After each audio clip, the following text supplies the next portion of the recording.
उसी से मिलते जुलते हम क्वेश्चंस और सॉल्व करेंगे।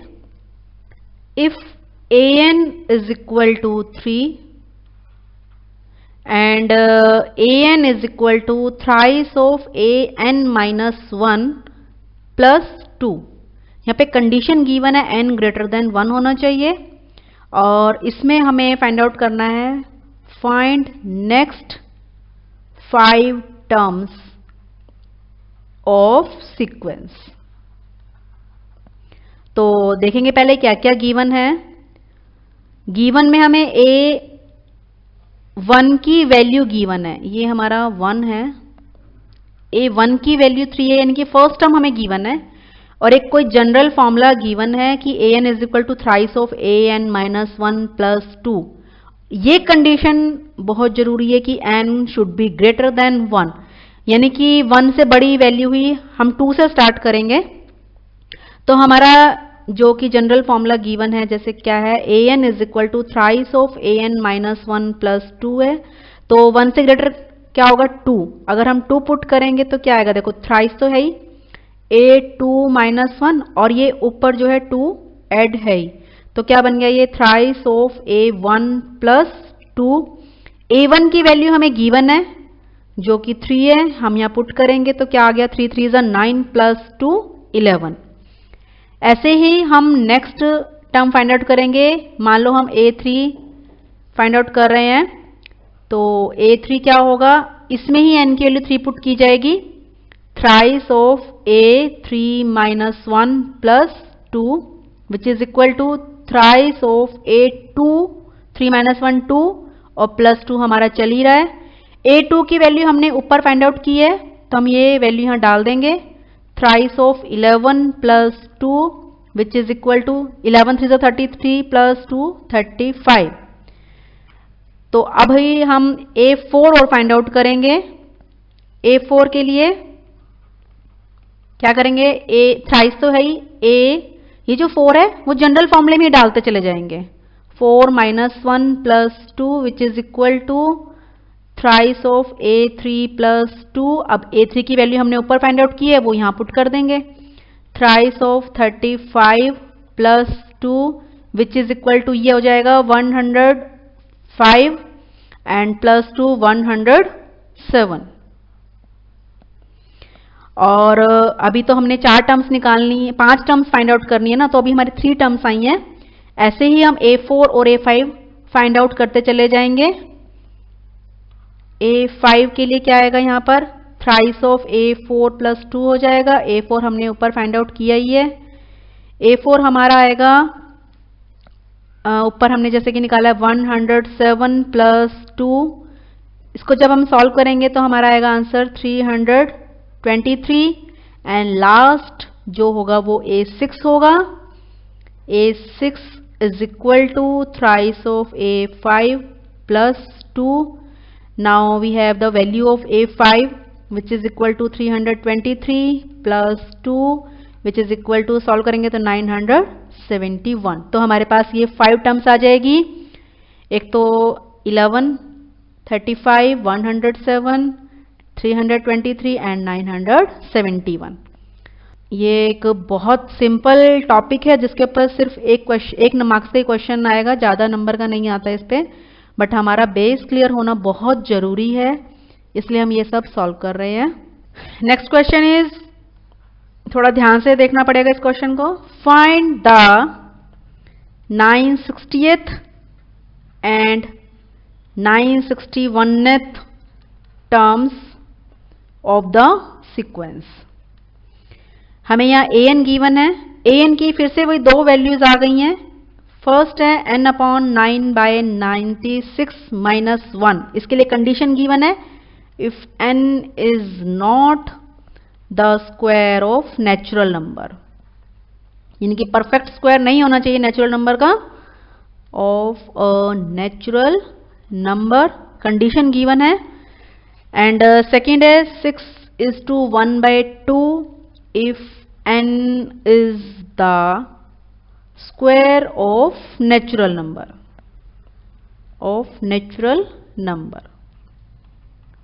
तो 2 कंडीशन है यहाँ पे, अगर स्क्वायर नहीं है तो क्या करेंगे, अगर स्क्वायर है तो क्या करेंगे, देखो अगर स्क्वायर नहीं है, परफेक्ट स्क्वायर नहीं है, तो हम ये वाली सीक्वेंस यूज करेंगे, अगर है तो 6:1/2 जो कि मिक्स्ड फ्रैक्शन है। तो सबसे पहले मान लो हम 9/60th टर्म निकाल रहे हैं। 9/60th टर्म जो है वो पहले चेक करेंगे किसी का स्क्वायर है कि नहीं है। 960 किसी का स्क्वायर नहीं है। 960 is not the square of natural number, of any natural number. अब नहीं है तो कौन सी सीक्वेंस यूज करेंगे, ऊपर वाले सीक्वेंस यूज करेंगे।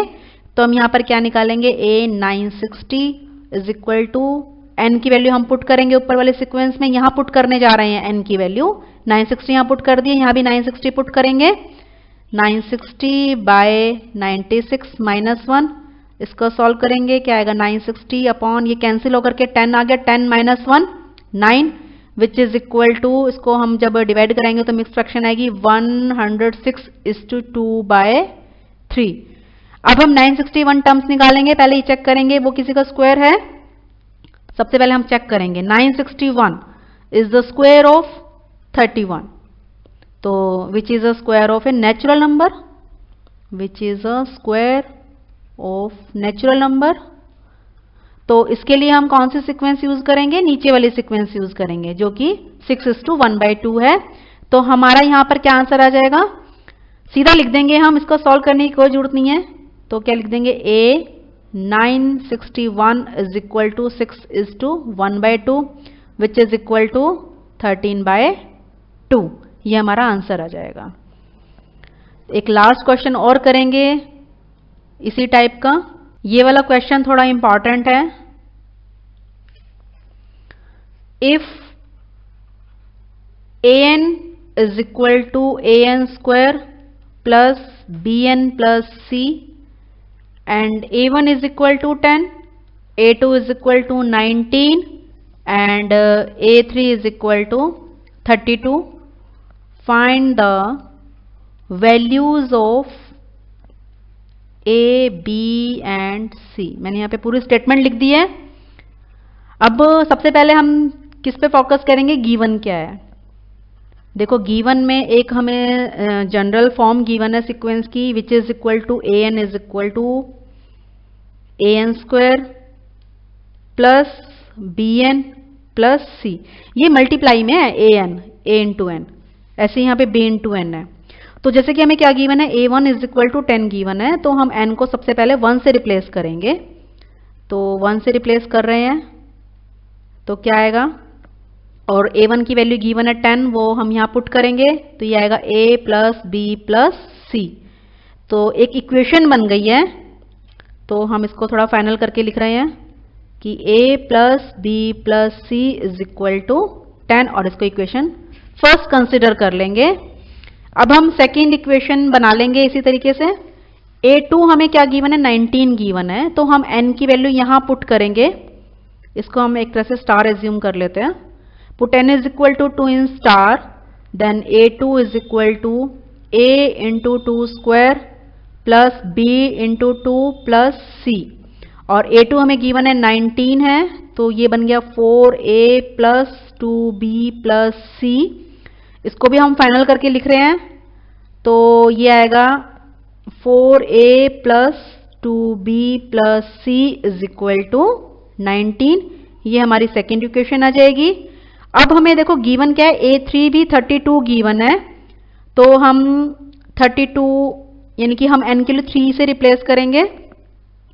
तो स्टार वाली इक्वेशन में ही पुट करेंगे n की value 3, then a3 is equal to 3 square 9, तो ये बन गया 9a प्लस यहाँ पे 3 डालेंगे तो 3b प्लस c।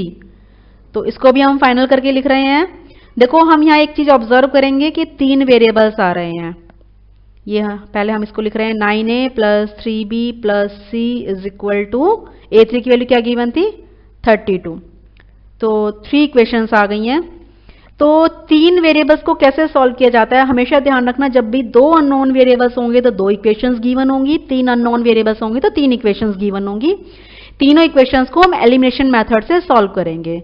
कैसे करना है, देखो सबसे पहले हमें 3 वेरिएबल्स को 2 वेरिएबल्स में कन्वर्ट करना होता है। तो सबसे पहले जैसे कि मान लो हम फर्स्ट और सेकेंड इक्वेशन ले रहे हैं। फर्स्ट और सेकंड में हम किसी एक वेरिएबल को एलिमिनेट करेंगे। किसको एलिमिनेट करेंगे? कोई भी एलिमिनेट कर दो। जैसे कि मान लो हम यहाँ से सी एलिमिनेट कर रहे हैं, एलिमिनेशन मेथड जो कि हमने 10th में पढ़ा था अच्छे से। सी को एलिमिनेट कर देंगे तो हमारे पास इक्वेशन बनेगी ए और बी में। उसके बाद हम सेकंड और थर्ड लेते हैं, इसमें से सी को ही एलिमिनेट करना पड़ेगा क्योंकि ये भी इक्वेशन हमारी ए और बी में आएगी। तो जो फर्स्ट और सेकंड को सॉल्व करके इक्वेशन बनी और सेकंड और थर्ड को सॉल्व करके इक्वेशन बनी, फिर उन दोनों को सॉल्व करेंगे और फिर वहां से ए बी की वैल्यूज आ जाएंगी। ए बी की वैल्यू हम किसी भी इक्वेशन में पुट कर देंगे तो सी की वैल्यू आ जाएगी। तो कैसे करना है ये अभी हम करके दिखाएंगे। हमारे पास फर्स्ट इक्वेशन थी a plus B plus C is equal to 10।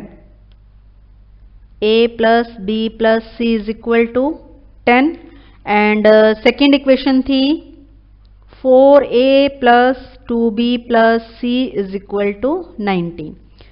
तो ये हमारी फर्स्ट थी, ये हमारी सेकेंड थी। इन दोनों को हम एलिमिनेशन मेथड से सॉल्व करेंगे।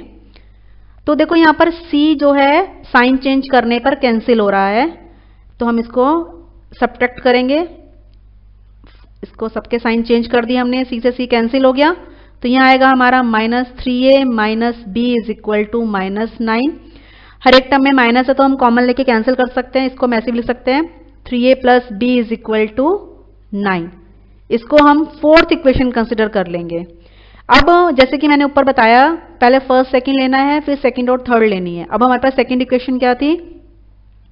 4a plus 2b plus c is equal to 19 and third equation थी 9a plus 3b plus c is equal to 32। इन दोनों को भी एलिमिनेशन मेथड से ही सॉल्व करेंगे।